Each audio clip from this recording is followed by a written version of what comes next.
The following program is from E, the National Educational Television Network.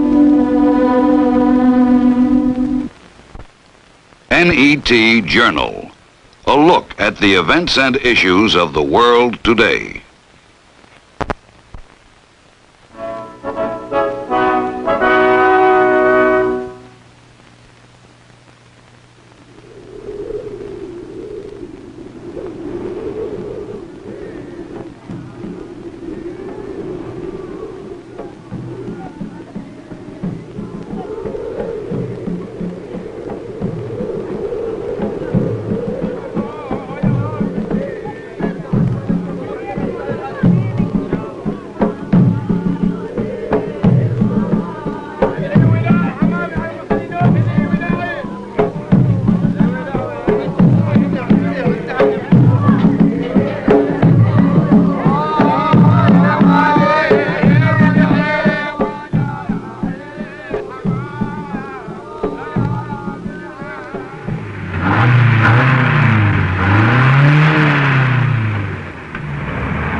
At the wheel of this car is a man torn between two worlds.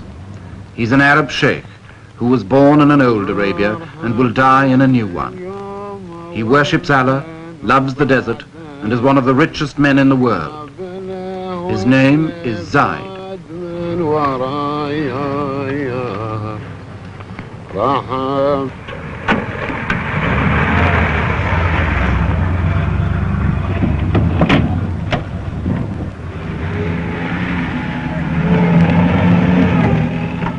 Zaid rules a little kingdom in Arabia called Abu Dhabi. 20,000 people in a stretch of sand and salt flats about half the size of Denmark. To the tribesmen who follow him everywhere, he's the undisputed boss. His forefathers ruled the desert from the back of a camel. He rides it in a limousine. But he remains, as they were, the center of tribal life. He's the man you serve, the man you hunt with, and the man you fight for. Above all, he's the man who leads. Wherever Zaid goes, his men go too.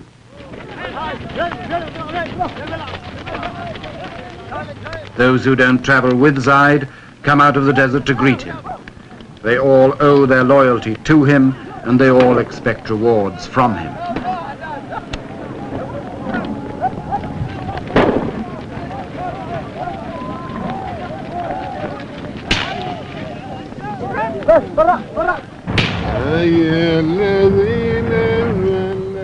Zaid's tastes have not been influenced much by his money.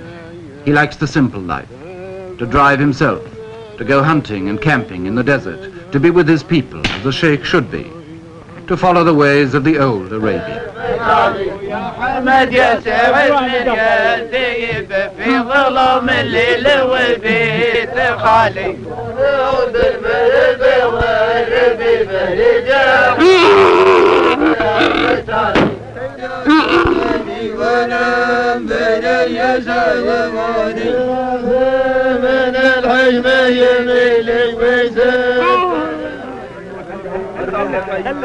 Five or 6 years ago, the people of Abu Dhabi were sunk in the poverty of 1,000 years or more. The 20th century had passed them by. Today, their ruler, Zaid, is one of Arabia's nouveau riche, who's acquired overnight a fortune from oil. His income could give $5,000 a year to every man, woman, and child in the place, enough to make Zaid a multimillionaire. Superficially, the old customs are unchanged. The tent goes up as it always did. The food is prepared as simply as before.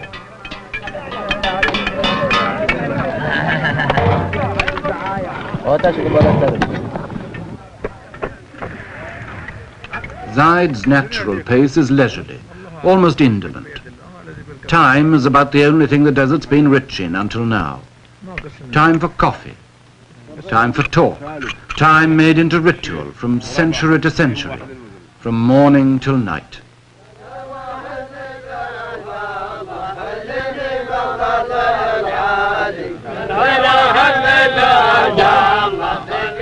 These girls will swing their hair, and these men will chant hour after hour. In the desert, there's no rush. At least, that's how it used to be. But Zaid, with his money, has begun to learn better.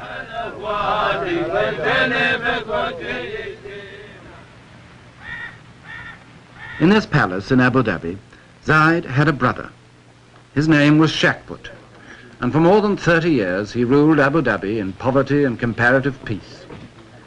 Shakput's rule was traditional. His word was law, but he stayed close to his people. Anyone was free to talk to him any day in the Majlis, the tribal council, and as long as they had no money, they were all relatively contented.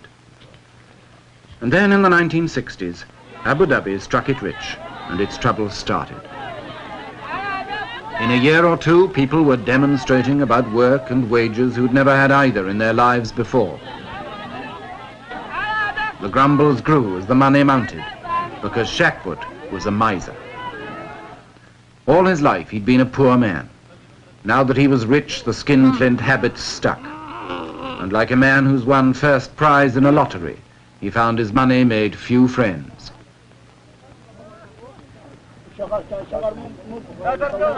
People began to say his brother Zaid would be a better ruler. He had a mind more open to the world. He was generous. He was a man's man. But Zaid had sworn to his mother years ago that he would never harm Shakput, and for 5 more years he stayed loyal, and the people waited.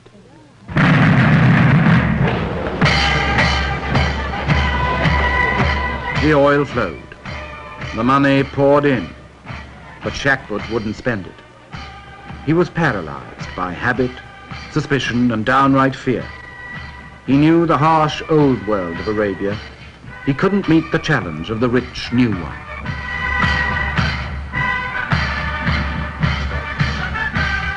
By 1966, just 5 years after oil had first been found in Abu Dhabi, Shakput's wealth destroyed him. Zaid sent him into exile and took command himself, ready to say farewell to the old Arabia. But how was he going to do it?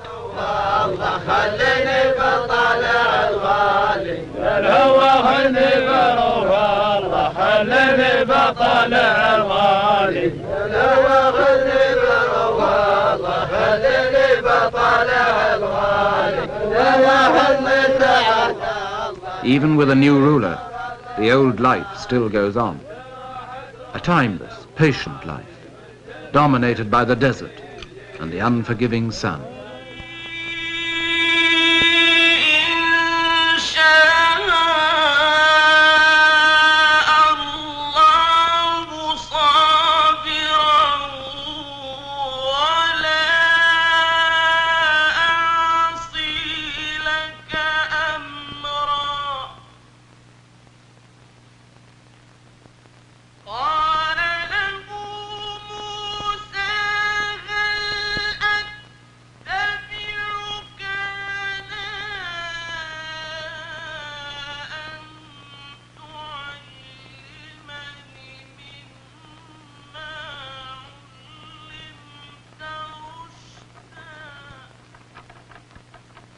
Arabia is a land of terrible heat and terrible bareness.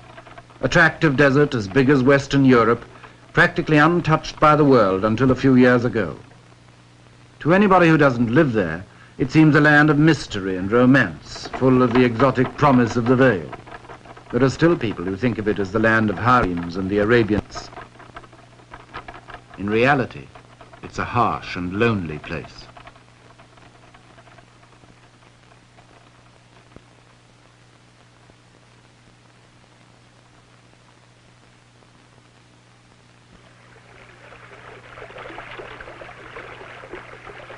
Only water makes Arabia bearable.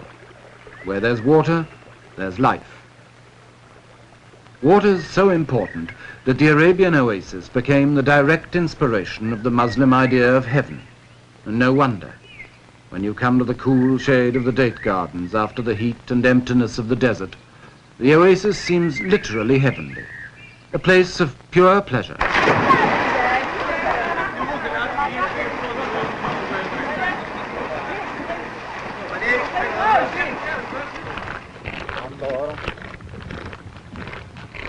Every well in the desert is like a port. The camel caravans cross the desert like ships cross the sea. There are no frontiers, no fixed territory, no land belonging to anyone. There are just the wandering Bedouin and their camels, as attached to each other as sailors and their ships, bringing their trade to the desert markets.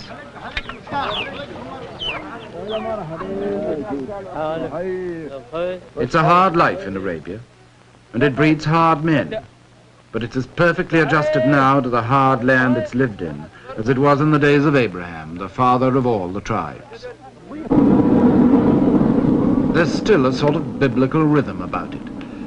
If you want to know what the loaves looked like in the Bible parable, here they are, baking in Arabia today just as they did 2,000 years ago on the shores of Galilee. And I don't suppose the fish have changed much either.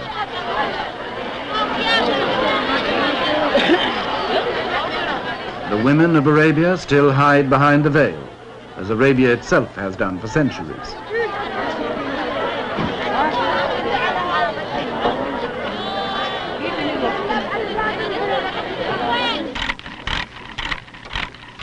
Around the coasts, the Arab boats are made today by hand and eye and ancient equipment, much as they were when the spice trade and the slave trade kept them busy from China to the shores of Africa.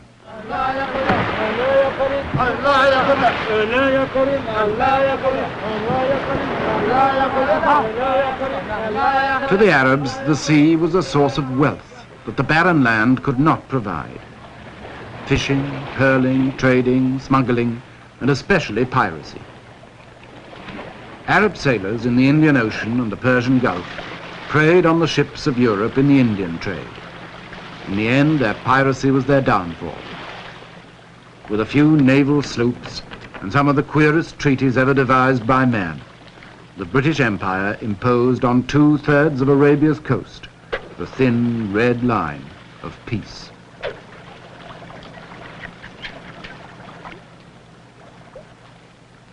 But neither the empire nor peace got much further than that. The sea was all anybody cared about. As long as that was safe, the land could rot, and so it did, in neglect and perpetual tribal warfare.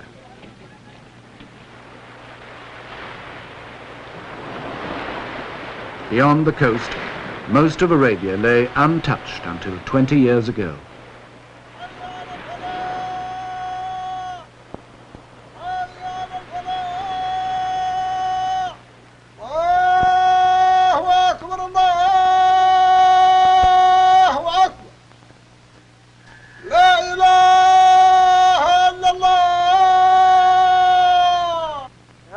God is great.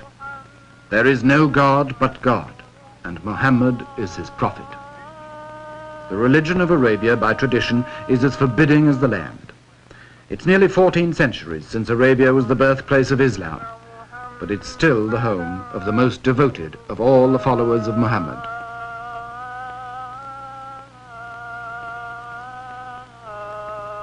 Islam means submission to the will of God. In the desert, there isn't much you can do but submit and pray for God's mercy.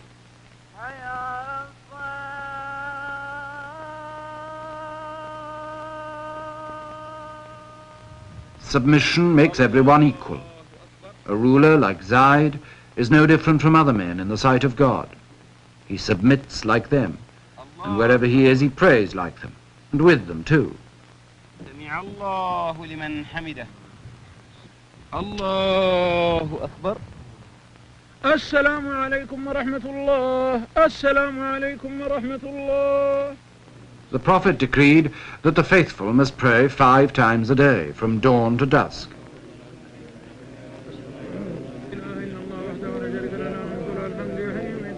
You can pray together or alone, with a priest or without one. But your submission to God is complete. You're his slave. And you can count on your fingers like a rosary in 99 different ways. May God be praised. May God be praised. May God be praised.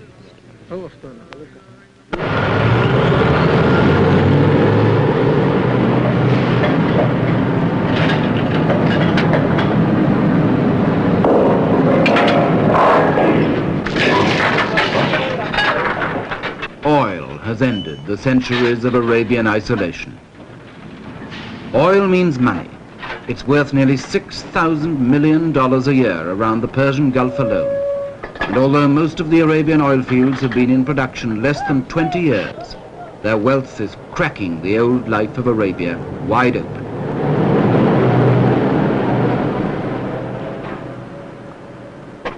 To most of us, oil may be just the stuff that drives the car. To Arabia, it's a revolution. There isn't a thing it leaves untouched.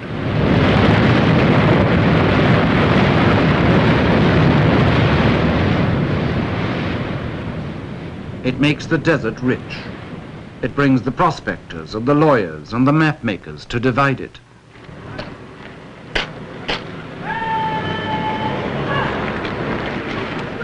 For the first time in history, oil brings soldiers to enforce peace inside Arabia. Frontiers need soldiers to patrol them. Prospectors need soldiers to protect them. So the tribesmen who once fought each other and raided the ships and commerce of the world are paid and trained as soldiers to maintain the new law. The poachers of 1,000 years have been turned in a generation into gamekeepers. Upturn! Tabab! Men al-Yasar! Aditab! Tab!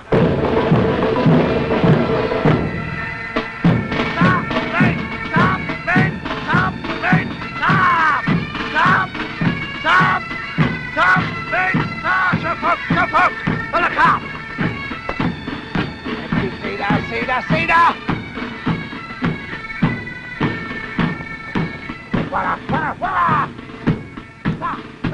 Stop! Wait! Stop! Wait! Stop! Stop! Wait! Stop! Wait! Stop!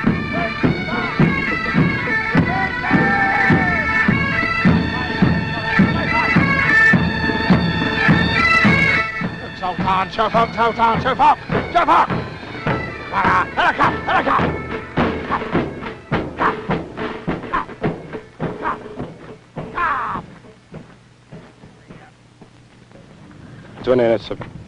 245, sir. 245. Money begins to make its mark everywhere. The sheikh gets millions, the soldier only a scrap, but it buys a new life for both of them. 302, sir. 302. 245. New train wire. Sold! Sold! Sold! Sold! Sold! Sold! Sold! Sold! Sold! Sold! Sold! Oh! Oh! Oh! Oh! Oh! Oh!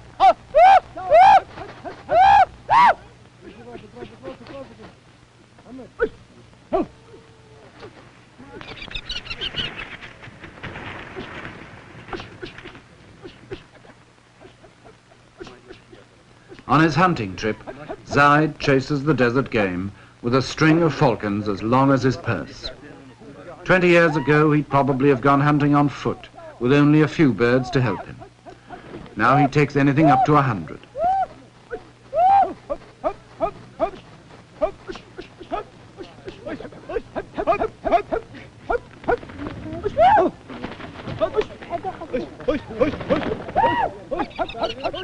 Each of Zaid's followers has a falcon to look after. They train them, stroke them, talk to them, practically sleep with them.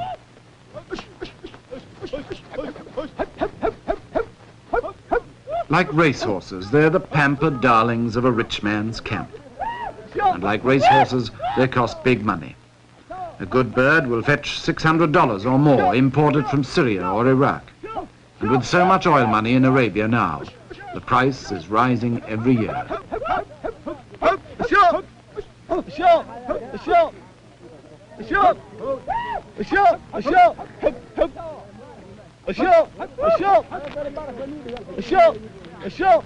Nothing escapes the touch of money.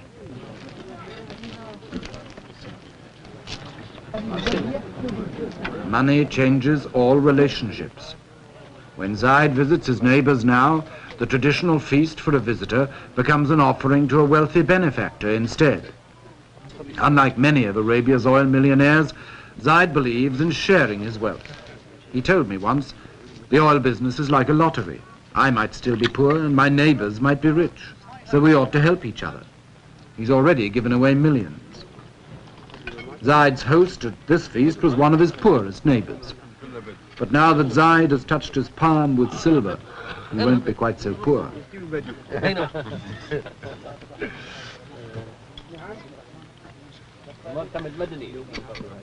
The feast is traditional: goat's meat, chicken and rice. And when the VIPs are finished, the lesser men move in.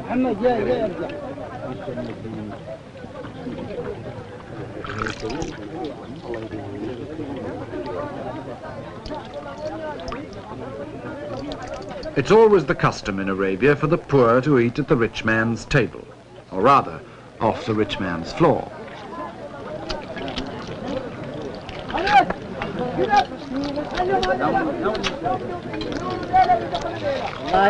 When this lot are finished, there'll still be more to come, in descending order of rank and ascending order of hunger. It's not the most elegant spectacle, and it's not the choicest food, but in a harsh and hungry land, any excuse is welcome for a blowout, especially when it's held for a man with money.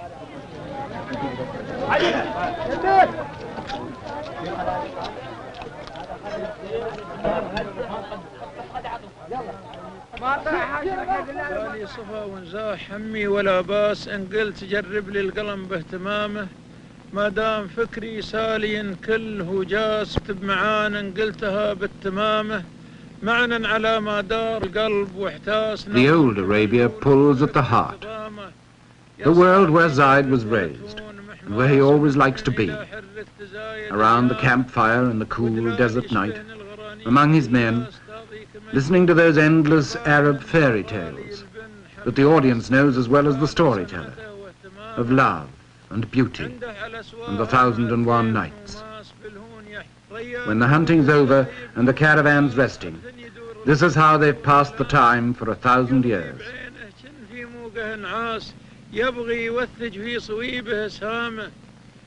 This is the old and sometimes beautiful Arabia, where time is endless and patience more so.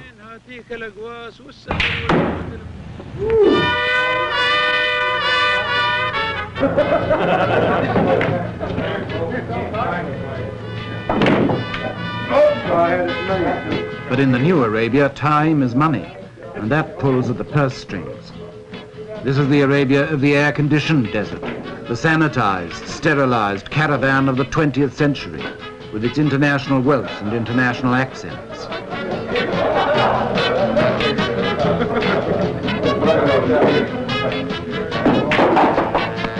You can't play pool, let's play darts. I can play darts. For these people, the old Arabia hardly exists. The mystery and the romance, or the harshness and the poverty, it's all one in the oil company's pay packet. See you guys later. To them, Arabia is just another job.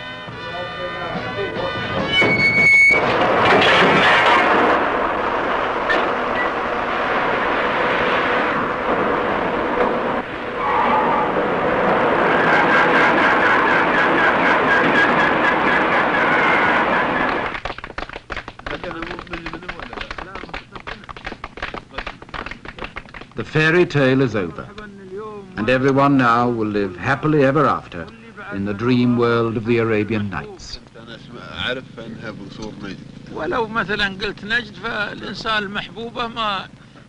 But in the real world of Arabia tomorrow, it's not so easy. Not even Zayed's best friends can promise him a happy ending to his modern fairy tale that's only just begun. You can't reconcile the old life with $100 million a year, as his brother Shakbut learned. You can't even choose whether you'll have the old life or the new. God and the oil business have already chosen for you. From now on, you can only try to ride the terrible tiger of the 20th century and wonder if it will not eat you in the end.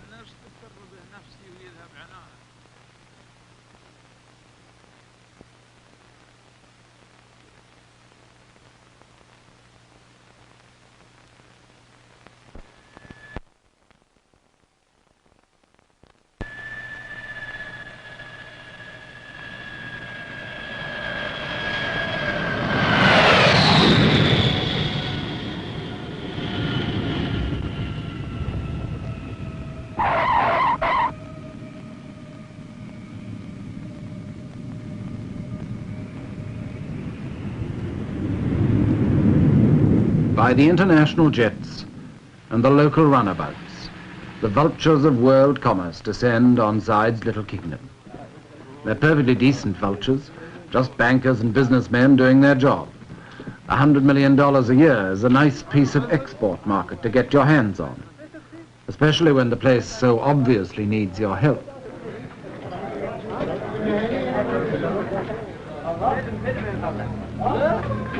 Ten years ago, when I first came to Abu Dhabi, there was only one plane a week.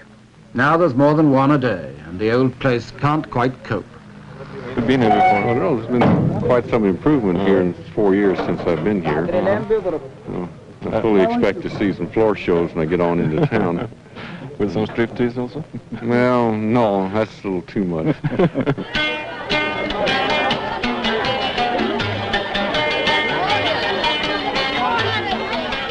In Abu Dhabi town, at first sight, there isn't much sign of change. Shackput's static rule left the town nearly as squalid as it always had been. And some of these people hardly know yet what's going to hit them, now Zayed's ready to spend his millions. The alleys are still dark and dirty. The beggars wait patiently for the faithful Muslims to do their duty as the Prophet ordained and give them alms.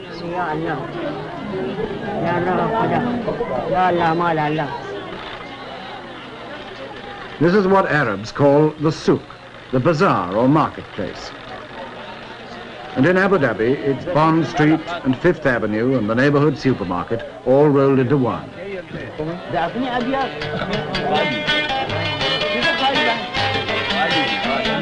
For the Arabs of the desert, it's got everything we mean by bright lights and the big city. It's not much of a place, but this is where 20,000 people are going to share Zayed's inheritance of 100 million a year. Some of them have got a share in it already. They've bought big cars to go bumping over the unmade tracks. Big lorries to cash in on the building boom. And they've also learned to throw them away, like all good modern men. There are 4- and 5-floor office blocks instead of shanties, and concrete instead of mud. The modern world, our world, is taking over. I remember, for instance, not long ago, when there wasn't a single bank in Abu Dhabi. Now, these buildings are all banks. Money in the bank means money to buy with, and the beach at Abu Dhabi is piled with purchases.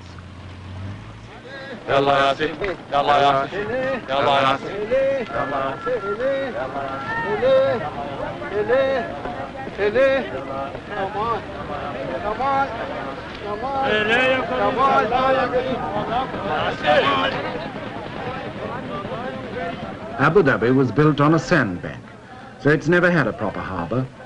But that didn't matter much when there was nothing but a few dates to ship out and a few tins to ship in. Now the whole modern world is dumped into the sand.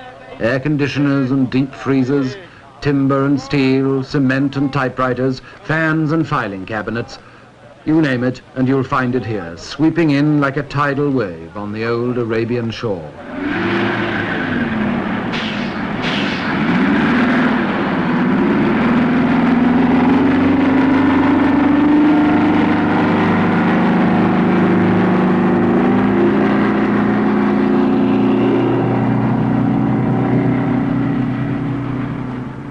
We call these construction machines. They're also weapons of destruction. They can rip up an old road or knock down an old house even faster than they can build new ones. And in Arabia now they can and do tear an old way of life to shreds before a new one is properly begun. Not that many Arabs object. In fact, most of them are only too glad to help with the destruction of their old way of life. They can see the vision of a better life in a bulldozer, and they want a piece of it.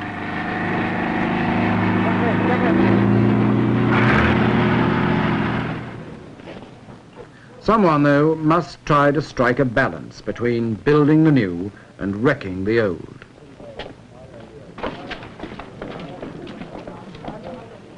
That someone is the ruler, Zayed.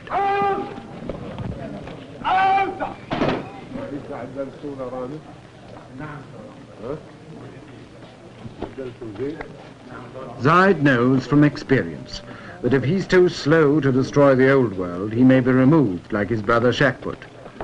But if he tries to build the new world too quickly, he may destroy himself just as surely. Life for Zaid has become a perpetual balancing act between the personal leadership of the past and the faceless, impersonal administration of the future. Like Shakbut, he still holds his majlis every day, so that his people can meet him, greet him, talk to him and complain to him in the traditional desert way. The ritual is unchanged. The coffee is served. Time, motion and people seem as leisurely as ever. But behind the appearance of tradition, the revolution is creeping in. The majlis doesn't last all morning anymore. Zaid can only give his people an hour of his time. And even that's interrupted by the demands of the modern world.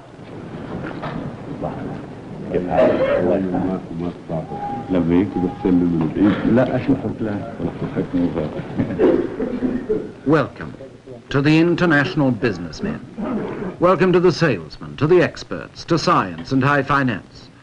Maybe welcome to the con men too, until Zaid learns to pick them from the rest.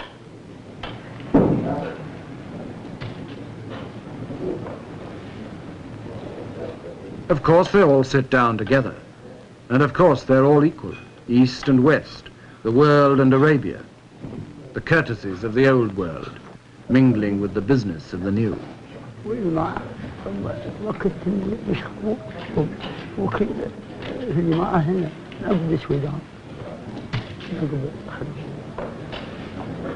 But it's the newcomers in business suits who get the places of honor at Zaid's side. And not just because Arab hospitality demands they should be favored. They're there because they represent power. The power to provide the people of Abu Dhabi with anything Zaid can now afford to buy. Still the ritual goes on, balancing the new with the old. The first thing a visitor must do in Arabia is to learn patience. You can sit for hours in places like this and never do anything but ask after each other's health. All in good time and all by the will of God. Never do today what you can put off till tomorrow. Never act if you can talk instead. The tribesman with a problem comes to Zaid to sort it out. And everybody else must wait. Patience and still more patience. But now there's $100 million of good hard cash burning a hole in patience every year. That's business that won't wait. It may be the will of God that's given it to Abu Dhabi, but it's the will of man, and especially the will of Zaid, that has to decide what to do with it now.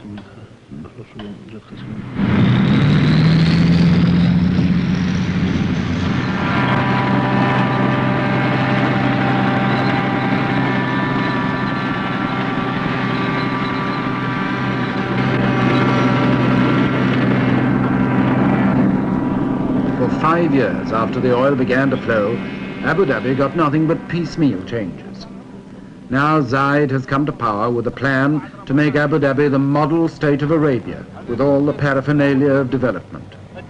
In the first few months of his rule, he awarded $70 million worth of contracts, and he's out every day to spur on the men who are making him a brand new kingdom. And this will be going out approximately a mile, and the second stage, which will be done next spring or next summer, whenever Your Highness decides, would continue on out into the very deep water for the large freighters, the large ships. طال عمرك يقول هو هذا الدفن اللي انتم تكلمتوا عليه، يعني اللي طلبتوا منه الدفن هو اللي يطلع ميل واحد.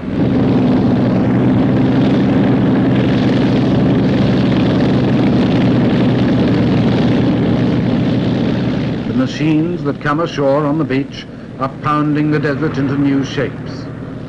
The men who descend from the aeroplanes are drafting a new world. You are working night shift also? Yes, day and night.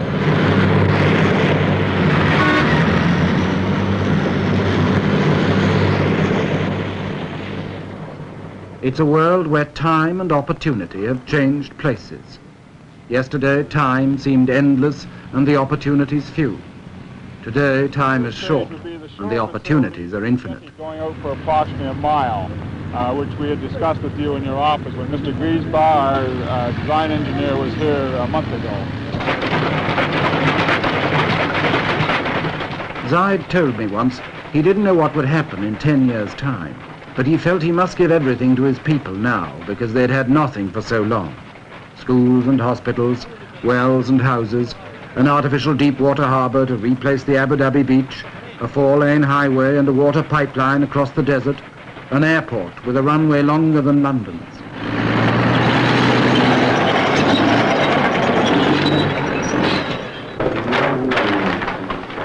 This is just the location of it. Now, you are approximately in this area here, Your Excellency, Your Highness, and as we're going down, the road... Of course it'll change everything. Zaid's told me that too. The first thing to go, he said, would be the Arab's love for his camel. But what's a camel to a VC-10? Oh, he would take very easily 4 or 5 of the big VC-10s. طال يعني المنطقة هذه الآن تسع حوالي 5 طائرات من الطائرات الكبيرة.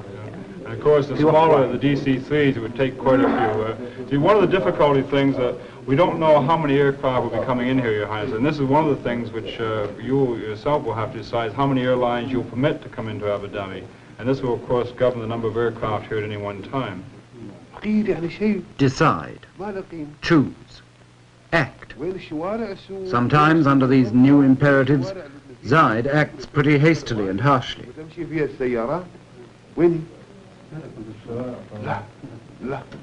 He dismissed this plan for a new souk in Abu Dhabi with scarcely a moment's thought. Small scale, no, yes, oh yes. We'd have to show detailed plans. Yes, bigger. No,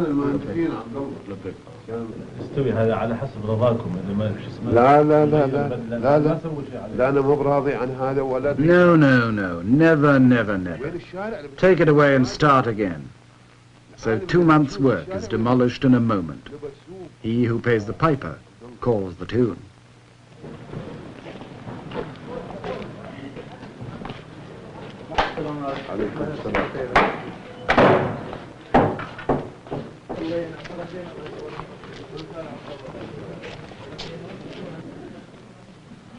In the courtyard of Zaid's palace, the centuries slide back again. A moment ago, Zaid was the modern oil tycoon, aloof and decisive. Now he's back in the role of sheikh, the universal uncle to his people, the feudal lord with his followers, in procession to the daily feast.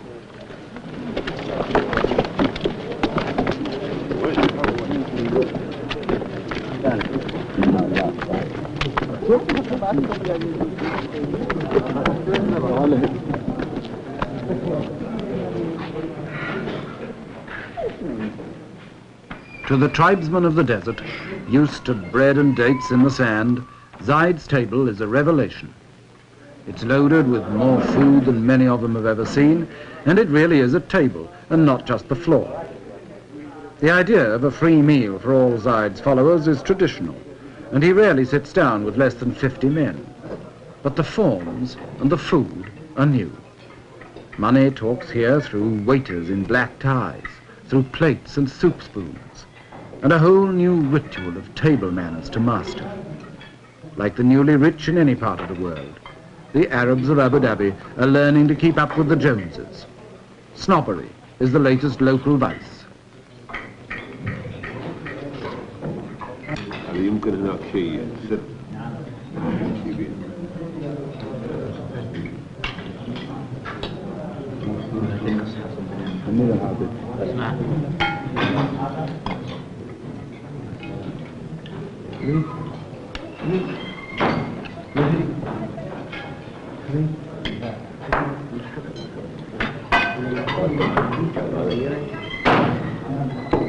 These are our rulers. These are our rulers. Good. What's this? That's the door. Yes, say, that's the door. That's the door. What's that? That's the ceiling. And what's this? This is the... While the fathers learn new manners, a few of their sons learn new tongues. That's the ceiling. Foreign languages and foreign teachers bring foreign ideas. That's the ceiling, yes. That's the ceiling. Yes. This is the floor. Good. Here's a pencil. Good. Here's a ruler. There's a picture. Say it again. Good. Now all together, stand up. Yes, that's the window. Huh. That's the window. That's the door. That's the ceiling. This is the floor. Here's a pencil. Here's a ruler. There's a picture. Say it again. فإذا انشقت السماء وكانت فبأي آلاء ربكما تكذبان. But the old ways are still the only ways for most of Arabia's children.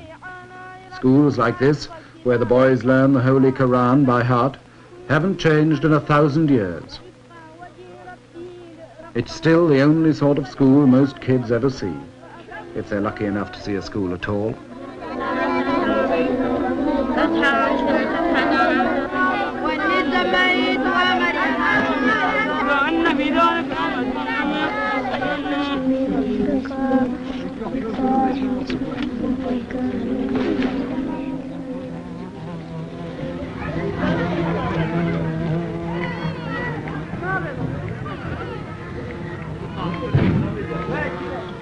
The romance of the old Arabia was always a bit of an illusion.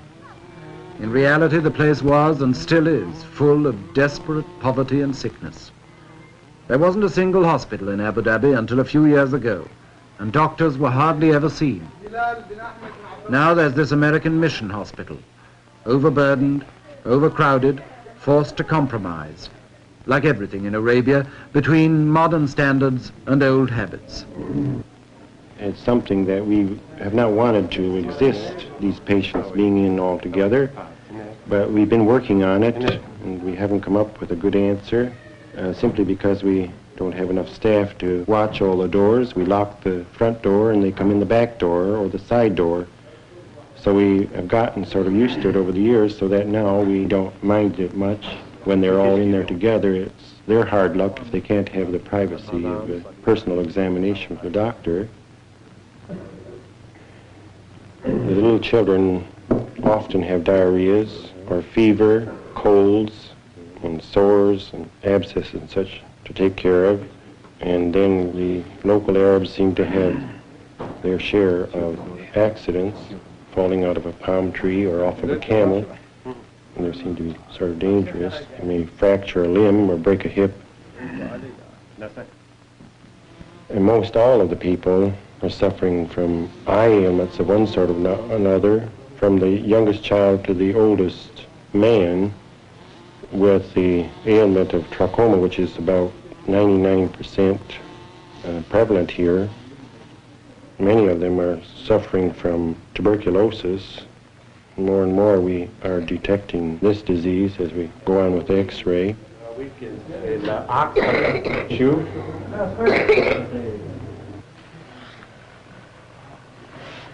تمام هذا تمام هذا الحين نريد نفس صدرك شوية ها وراك بس من هني Tradition still throws a veil around the women of Arabia that even the doctor can't quite penetrate. His examinations here are probings in the dark. وين يعرج أكثر هني شوية هني شو هذا هذا أوجل من أول وسم ذي وسم The women are the most conservative force of all, secluded, unchanging, uneducated, and fatalistic. They accept their lot meekly, and they do their duty faithfully as the handmaidens and chattels of men. But for how much longer? When even under the thorn bush the doctor arrives with his medicine, and every jab with a syringe becomes a sort of revolution.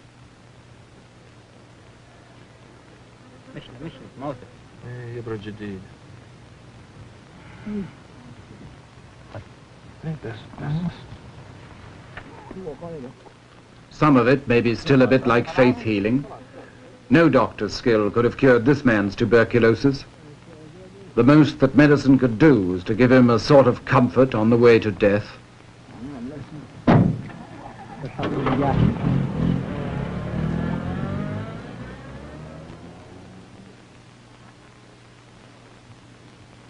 But if the 20th century medicine doesn't always work, it does challenge that submission to the will of God that accepts death whenever it likes to strike. So Islam itself comes under attack. God's will always seems more flexible when you can meet it with a millionaire's money. I'll be honored to present the estimates for Abu Dhabi for the year 1967. The total revenue, as estimated, is 41,202,080 dinars. For the ruler, the days are over when he had so little money that nobody cared how he spent it. Now Zaid must have a budget and a British accountant to keep the books. Development expenditure is estimated at 23,275,671 dinars. Every penny is another nail in the coffin of the old Arabia, and maybe in the life of Zaid too. Dinar. You haven't included the airport building here, the terminal building, have you? The airport building hasn't been tendered for. It hasn't been tendered for, but this goes in the lump sum, does? That goes in the lump sum of 10 million down here, yes. When I said that this included all the expenditure, there are things like the police, for instance, where it's impossible to get a true estimate. We have to wait the arrival of the new people to give us these estimates. I've put in 1/3 dinars for them to give them authority to spend. Outside Zaid's office, time still seems endless and patience still comes easily. His people have given up their lives to Allah. What God wills, they still accept. But the signs of dissolution are all around them, like the leisurely old world's cast-off furniture and the new office chairs that are waiting to take its place. As the offices grow, the people seem to shrink. When Zaid was simply the leader of a tribe, these men could meet him every day. Now he's the administrator of a modern state. He's forced to shut them out of his life. They can only wait while the world moves in a business suit.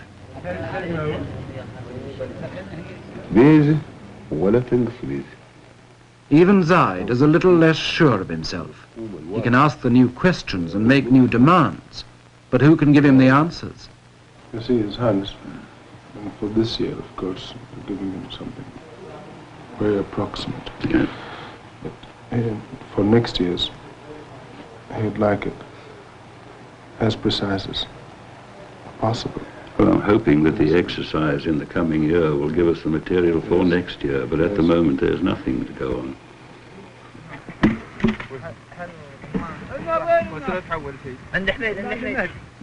From their uncertainty about the new way of life, Zaid and his men go back to the desert as often as they can.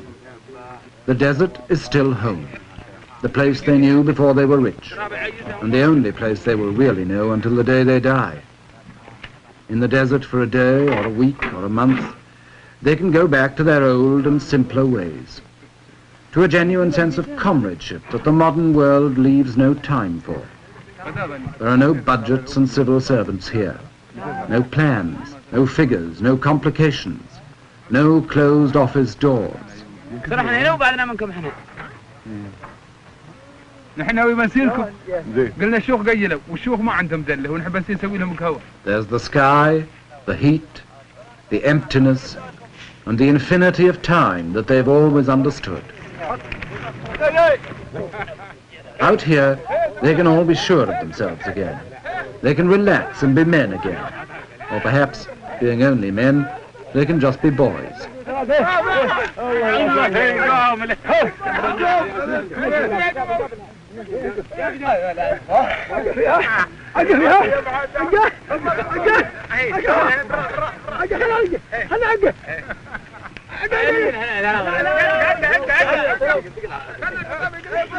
Even Zaid, the ruler, can let his hair down here and be one of the boys fighting a mock battle with his secretary.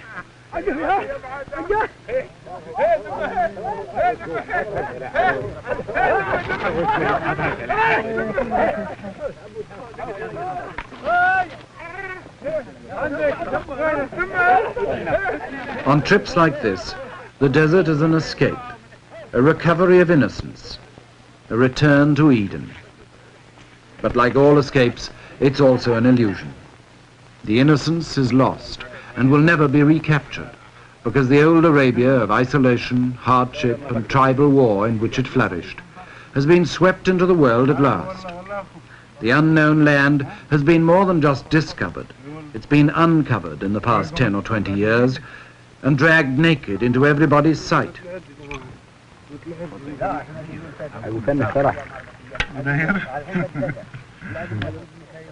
Of course, this doesn't mean that the old Arabia has disappeared in the space of the last few years.